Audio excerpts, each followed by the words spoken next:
जिग्ना जी, सबसे पहले ये जो महीने बीते हैं आपके लिए, सबसे पहले स्कूप आई जब लोगों ने आपको पहचाना, एंड उसके बाद जब बिग बॉस में आपकी एंट्री हुई, जब मैंने तुरंत स्कूप के बाद बिग बॉस शुरू हुआ तो मुझे याद है हाँ तब आपकी एंट्री हुई, और बिग बॉस के इतिहास में आपका नाम तो सुनहरे अक्षरों में लिखा जाएगा कि तब पहले हफ्ते या फिर दूसरे हफ्ते में ही प्रेस कॉन्फ्रेंस हुई, फर्स्ट वीक में। जहाँ आप काफी इमोशनल हुई। थोड़ा हाँ बताइए आपकी जर्नी के बारे में, ये किस तरह से आपकी जर्नी बीती है सो लास्ट 12 साल बहुत इंटरेस्टिंग रहे।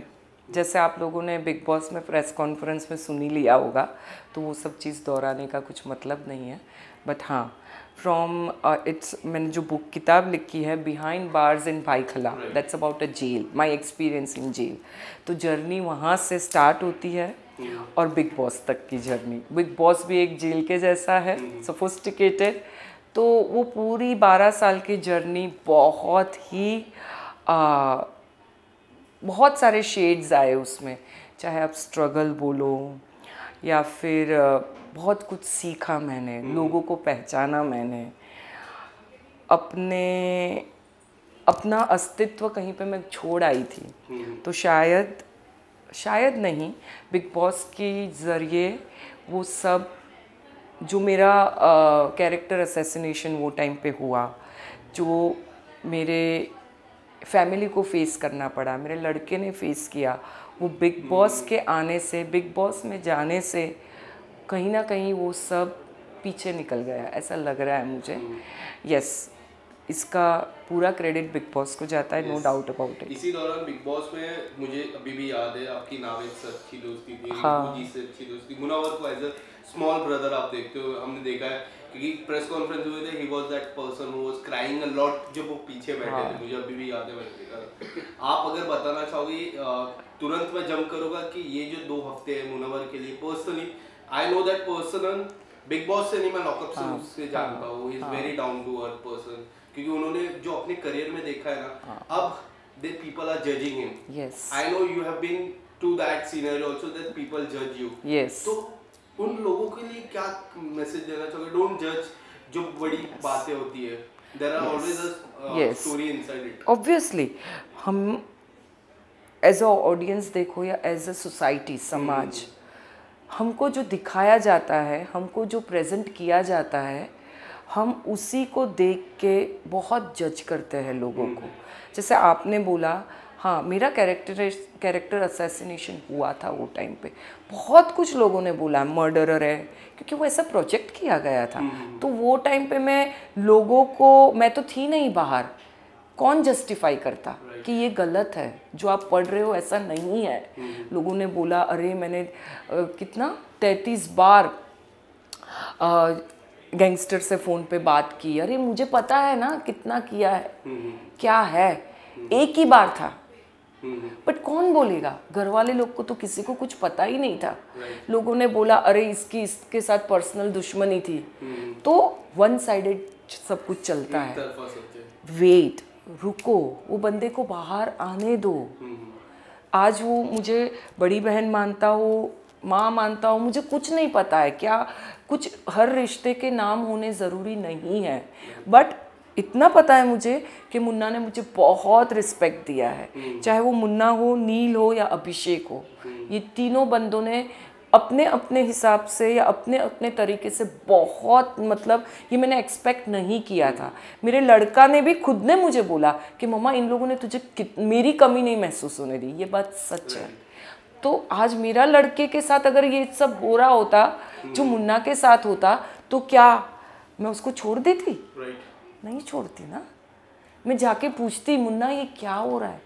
बट एक पैटर्न सेट करके आई है, मुझे ऐसा लगता है आयशा, क्योंकि ये जो नॉमिनेशन टास्क था उन्होंने मनारा को नहीं किया, और उसके बाद एक पैटर्न सेट हुआ, उसके बाद कई बातें उन्होंने की, कई बातें छपी है अभी। हम देखते हैं कि ये जो शो, मैं मेरी मॉम के साथ देखता हूँ ये show, to be very honest, जब इस तरह की बातें होती है तो वो भी नोटिस करते हैं और वो भी बोलते हैं कि इस तरह का शो नहीं देखना चाहिए आपको, ये नोटिसेबल होता है। क्या सही बात है, आई अग्री। अभी मैं कहीं पे जाती हूँ, यंगस्टर्स पहचान लेते हैं, फ़ोटोज़ लेते हैं। तो कहीं गई थी ग्रोसरी शॉप में, तो कोई बच्ची थी 15-16 साल की, स्कूल से आई थी। बोला, अरे जिग्ना आंटी हो ना? मैं बोला हाँ। कहता है नहीं मैं बिग बॉस देखती हूँ। बोला तो फिर पढ़ाई कब करती हो? तो यस, आई ऑल्सो अग्री कि नहीं देखना चाहिए। और पता नहीं, इसमें एक चीज़ है आयशा का, जो आप आप बोल रहे थे नॉमिनेशन, इसमें हर कोई चीज़ एक दूसरे को नॉमिनेट करने के बाद फटते हैं। कोई भी हो, मैंने मनारा को नॉमिनेट किया था, मैंने और रिंकू जी ने, उसने बहुत हमारी बुरी हाल किया था, बहुत बुरा हाल किया था। पता नहीं कितना बताया, हाँ मुझे नहीं पता कितना बताया है, मैंने देखे भी नहीं है एपिसोड्स, अभी भी नहीं देखती हूँ मैं। फिर सना को किया, जब भी सना नॉमिनेट होती थी आप लोग ने सबने देखा, अरे आप गेम में आए हो। मैं खुद जब नॉमिनेट हुई, मुझे नॉमिनेशन का बुरा नहीं लगा था, बट अरुण ने जो रीज़न दिया वो बुरा लगा था। तो हर एक को अपनी लिमिट सेट करनी चाहिए, क्योंकि अगर आप किसी पे उंगली उठाते हो ना, तो खुद के भी 3 उंगलियां होती है। ये आयशा को समझना चाहिए। मैंने आयशा का एक वीडियो देखा था, पॉडकास्ट, वहाँ वो बोलती है कि मैं शाहरुख खान से शादी करना चाहूँ। तो जो इंटरव्यूअर थी उसने बोला वो तो शादीशुदा है, तो कोई बात नहीं, हमारे में 4 अलाउड है। तो ये क्या मेंटालिटी है? ये गलत है। जो थप्पड़ कांड है, हाँ, लोगों ने देखा है, आपका क्या रिएक्शन है उस थप्पड़ को लेके? वाज इट लाइक ठीक था क्योंकि वो घर के बाहर गए, फिर से घर के अंदर आए? What's your take on that? कोई पहले से ही अभिषेक को बहुत पोक किया जा रहा है, पहले से ही। ईशा, समर्थ, हर एक इंसान की एक लिमिट आ जाती है। आप किसी के पेशेंस को इतना टेस्ट मत करो कि वो अपना आपा खो बैठे। हर एक का एक मेंटल फ्रेमवर्क होता है। मैंने कहा किसी ईशा या समर्थ के दोनों में से एक पेरेंट्स ने बोला कि इतना मेंटली वीक था तो क्यों गया शो में। तो फिर ये बात तो ईशा और उसको भी पता लागू पड़ती है ना, कि अगर उनको पता था कि अभिषेक शो में है तो आप लोग ईशा हो या समर्थ हो क्यों गए शो में? नहीं जाना चाहिए था। हर एक की मेंटल स्टेबिलिटी अलग अलग होती है। मैं स्ट्रॉन्ग हो सकती हूँ, दैट डजंट मीन कि you will be equally strong. So जैसे सलमान ने बोला बाहर सीटियाँ बजी, तो सच में बजी सीटियाँ। और अभिषेक शुड बी थैंकफुल कि समर्थ ने उसको चांस दिया चाटा मारने का, ताकि पूरी उसकी गेम निखर के बाहर आए। उनकी कोई गेम ही नहीं, मुझे ऐसा लगता है पर्सनली। नहीं, अभिषेक की गेम बाहर आई। हाँ। समर्थ की एक फनी कैरेक्टर था, उसको उसमें ही रहना चाहिए था। वो कहीं पे डेस्परेशन में, शायद उस गेम है भाई, सबको कुछ ना कुछ तो करना ही है, तो शायद उसने भी डेस्परेशन में कदम उठा लिया पोक करने वाला। अंकिता की मॉम का भी रिसेंटली एक इंटरव्यू हुआ जिसमें कई बातें आई। सबसे एक बड़ी टॉपिक थी कि उन्होंने कहा कि वो सुशांत का नाम एज अ टीआरपी या फिर कुछ और है। नहीं, अंकिता की नहीं, विक्की की मम्मी। विक्की की मम्मी। आप अगर कुछ बताना, कई बार सुशांत का नाम लिया गया है घर पे। हाँ, एक्चुअली पास्ट का नाम नहीं लेना चाहिए। और जैसे 17 लोग थे, आपका हर एक के साथ रिश्ता अच्छा नहीं होने वाला है शो में। तो मेरा रिश्ता अंकिता और विक्की के साथ बुरा भी नहीं था, बट इतना क्लोज मैं नहीं हो पाई जितना मैं नील, ऐश्वर्या, रिंकू जी या मुन्ना के साथ थी या अभिषेक के साथ थी। इतनी मैं क्लोज नहीं हो पाई। लेकिन मुझे ऐसा लगता है कि जो इंसान अभी ये दुनिया में नहीं है, आपको उसको नहीं याद करना चाहिए। याद आता है बट उसका नाम नहीं लेना चाहिए। ये गलत बात है, मैसेज गलत जाता है। लोग को लगता है कि सिंपैथी ले रही है। हाँ, मुझे भी ऐसा लग रहा है सिंपैथी ले रही है। और शायद विक्की की जगह विक्की को भी बुरा लगता होगा कि पास्ट है। विक्की तो अपनी पास्ट गर्लफ्रेंड्स के नाम नहीं लेता है ना, तो हर एक को अपने दायरे में रहना चाहिए। जिन्ना जी, क्या लगता है अरुण, मैं क्विकली पूछूंगा आपसे, अरुण जिस लेवल पे है, क्या लगता है आपको वो कभी बहुत पहले ही नॉमिनेट हो जाने चाहिए थे?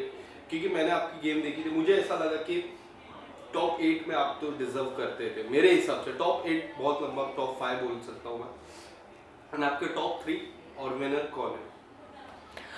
अरुण उन लोग का फैन बेस अच्छा है, पीआर बहुत अच्छा है, उसमें वोटिंग में फ़र्क पड़ता है। जब मैं अंदर गई तब कोई पीआर नहीं था, सच में नहीं था मेरे पास पीआर, मैं झूठ नहीं बोल रही हूँ। मेरा लड़का संभाल रहा था, तो हमको ये सब नॉलेज नहीं थी कि ज़्यादातर पीआर का रोल बहुत बड़ा होता है। बट मैं जो भी खेली मैं दिल से खेली, हालांकि मैं खेली ही नहीं, मैं जो थी मैं वैसी ही रही और मैं खुश हूँ, मुझे कोई कंप्लेन नहीं है। मैंने इतने अच्छे रिश्ते बनाए, आप बिलीव नहीं करोगे। जो भी बाहर निकलता है ना, तहलका भाई आए, तहलका भाई आके मेरे घर पे मिल के गए, मनस्वी आके घर पे मिल के गई, मैं, नील, ऐश्वर्या, रिंकू, हम लोग ऐसे मस्ती में मिलते हैं, ये ज़्यादा इम्पॉर्टेंट है। So trophy is not that important. मेरे को मेरे एज और मेरे लेवल पे आके बहुत कुछ देख लिया लाइफ में। शायद मैं अंदर रहती ना अभी भी, तो भी इतना नहीं गिर सकती थी जितना लोग एक दूसरे के साथ कर रहे, मैं नहीं कर सकती थी। बिग बॉस में फ्लड आ जाता था, मेरा रोना धोना ही इतना रहता तो अच्छा है मैं बाहर हूँ, डिग्निटी से खेली, आज बाहर भी बहुत अच्छा रिस्पेक्ट मिल रहा है। So I am thankful for that. और टॉप थ्री में तो क्या ही बोलूँ भाई, बिग बॉस को जाके पूछो आप लोग। बट हाँ, अभिषेक है टॉप 3 में, मुन्ना है, अंकिता है, मनारा भी हो सकती है। विनर किसको देखते हो और क्यों? विनर मुन्नवर और अभिषेक में से एक को दिखती हूँ। शायद मैं भी बिग बॉस के जैसे इसमें बायस्ड हूँ, क्योंकि मुझे ये दोनों पसंद है, तो इन दोनों में से एक चाहूँगी। अभिषेक ने बहुत शेड्स दिखाए हैं, एग्रेशन, यस आई एग्री, बहुत एग्रेशन दिखाया है। बट जब एक वक्त था, समर्थ आया, तो वो बंदे ने 15 दिन अपने आप को बहुत कंट्रोल करके उसने पूरा टर्न अराउंड किया। मुझे मालूम है, मैं रोज़ उसके साथ बैठ के रात भर हम लोग बात करते थे। तो अगर वो एग्रेसिव होता तो मेरे पे भी गुस्सा निकाल सकता था, रिंकू जी से भी निकाल सकता था। हम दोनों से तो कभी उसने बदतमीजी नहीं की। उल्टा मैं उसको रोकने जाती थी तो मुझे बुलाता, जिग्ना जी आप बीच में मत आओ, आपको लग जाएगी, मेरे बीच में मत आओ, आपको लग जाएगी, आप बैठ जाओ। तो मतलब वो या फिर अभिषेक में से एक विनर आप देखते हो? Yes. Thank you so much Jigna ji, and all the best for your future. You are writing a second book also. Yes. For that. देखते हैं कभी खत्म होती है, let's see. Thank you so much. Thank you भाई, इसी पर मार